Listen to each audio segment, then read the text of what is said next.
Rise and shine, all you righteous army maniacs out there. Let's talk about what happened yesterday. Word got out that Henry Cavill is back as Superman. Yeah, it's good. It's good. Yeah, I mean, look, we need him to come back as Superman because he's got the look, he's got the physique. I think he's got the charm, he can act his way out of a box. He can do all these things. But more importantly, the reason why he's doing it, because he's a fan. He's more of a nerd. He's a fan and a nerd.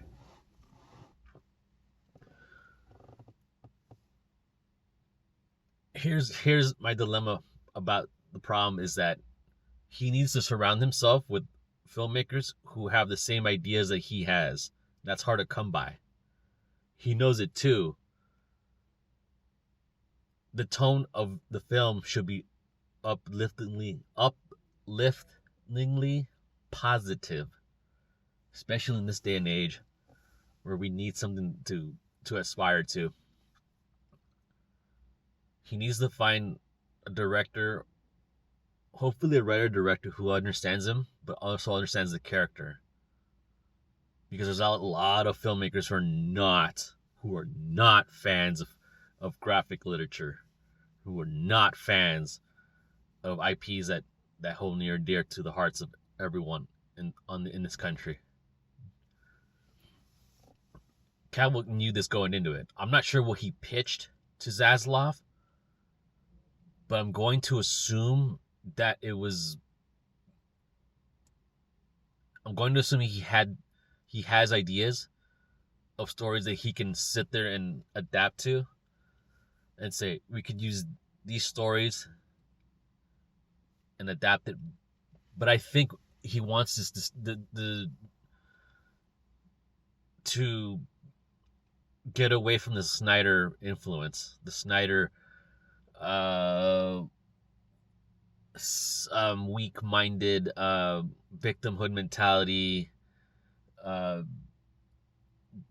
this whole bullshit that we've been living through for the last 10 years, that everyone in this country has been fucking hating for the last 5 to 10 years. Actually, it has to stop. It has to be reminiscent. I think Cavill realized really quickly early on that if he was going to come back, it has to be reminiscent of Richard Donner and Christopher Reeve did in '78. It has to be reminiscent of that. But the story cannot go backwards. It cannot just reboot it. It has to move forward. How you move forward is